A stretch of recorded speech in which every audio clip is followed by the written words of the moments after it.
Hi, it's Mr. Anderson, and in this video I'm going to talk about the integumentary system, which is skin, but it's also hair and nails. And what that does is offer us protection. In other animals, it would be made up of scales, or in birds, it's feathers.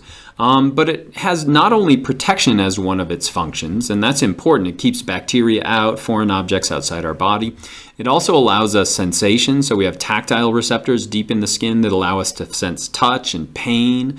It also allows us to thermoregulate, and so not only goosebumps, but we can vasodilate, move blood near the surface, and that carries heat away. We could also have sweat glands that pump sweat out, and so that as it evaporates carries heat away. And so it's important in thermoregulation, and it's also important in allowing sunlight in, and so we need sunlight to synthesize vitamin D. If we don't get vitamin D, then we can't bring phosphorus and calcium into the bones, and so we develop a disease called rickets. And so those four things are super important in the integumentary system. But the whole thing revolves around the largest organ in your body, which is going to be the skin. The top layer of skin is called the epidermis. And if you get a tattoo, we have to make sure that we're putting that ink underneath the epidermis. If we didn't, it would just simply be lost over time. Now, the epidermis itself is made up of four individual stratum, which are going to be layers of cells. And if we start at the bottom, we have the stratum basal. That stratum basal is going to be kind of convoluted over time, and so if you look, or over space. And so if you look along the bottom, it forms what are called the dermal papilla. And the function of that is it holds the epidermis on the dermis, which is below it. Another important role of the stratum basal is that it's where mitosis occurs. And so we're creating new cells on the bottom, and then those new cells are migrating up, and eventually we have dead cells up on the top. And so that's where those new cells are being created over time. On top of that, we have the stratum spinosum, and it gets its name from spiny appearance it has when you were to dye it with specific dyes. What's the function of that? Well, we need to dig down a little bit deeper. And so if we were to look at the cells down in that basal layer and then in the spinosum layer up above it, well, there's a couple of things that are going on. Number one, we have these melanocytes down at the bottom. And so what's that giving us? Well, it's giving us melanosomes, which are organelles which give off melanin. And so that's going to give us different colors in skin. And so dark colored skin is going to have more of these melanosomes and more of the melanin than light colored skin. And so that's that balance, remember. If your ancestors grew up around the equator, it was important to have more melanin because we could start to develop cancer, and it decreased folic acid, and so birth rates went way down.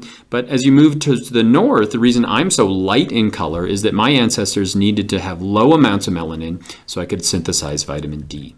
So as we keep moving our way up, we eventually get to the granulosum, stratum granulosum, and it's granular in appearance because everything's kind of getting compressed. Now, how are nutrients getting up here? Since there's no capillaries up in this upper layer of the epidermis, basically it's diffusion. And so these cells are essentially dying as we move up.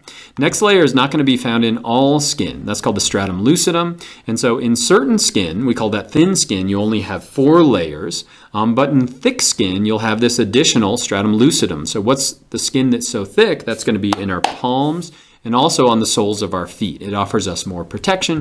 And then we finally go up to the top, we have stratum corneum, and that's going to be these dead cells. And eventually those leave us, but they're replaced from cells right below it. Now that's a lot of stratum. How do you remember it? Here's a quick mnemonic. Come. Let's get sunburned is a quick way that you could write those letters down if you're taking a test, and then you could go through all the different parts. So the B stands for the basal, spinosum, granulosum, lucidum, and then finally the corneum up on the top. Now that's just the epidermis. What's below that? We have the dermis, and the first thing that's going to jump out is the vascular tissue. So we're going to have capillaries that reach into the dermis, and so blood is making its way inside there. Nourishment is making its way into the dermis. What are some other things that jump out right away? We're going to have big glands here. So this would be a sweat gland. This would be a sebaceous gland. That's going to essentially release oil, which is going to keep our hair waterproof, and it's also going to keep our skin waterproof over time.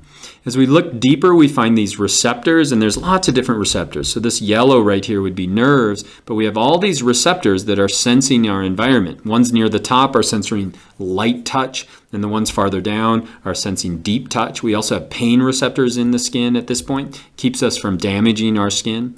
As we move farther down, we have the hypodermis, which is sometimes referred to as the subcutaneous. And as we move down in here, there's going to be a lot of connective tissue in here. And so we're going to have these fat cells. We're also going to have some stem cells that are creating other cells. We're going to have macrophages that are cruising around. We're going to have lots of fibers like reticular, strong fibers, and then this elastic fiber. So when you pull up your skin, it just bounces back to where it was before. And so that's the hypodermis. And then we have these accessory structures. The big ones are going to be hair and then nails. And so if we look at a hair follicle right here, way down at the bottom, we start to have capillaries coming in. So this is going to be vascular tissue down here on the papilla. Above that, we have what's called the matrix. That's going to be one layer of cells that constantly are making new cells. The cells, as they're pushed up, are forming the hair. And so the hair is basically made of dead cells. And there's tons of keratin in there. Keratin is what our fingernails are made up of, and it really makes that durable hair. But as we move up here, now the cells are dead. And it's eventually going to move up past a sebaceous gland. Remember, that's secreting oil, which is delivered onto the skin, and it's also delivered onto hair, making it somewhat waterproof.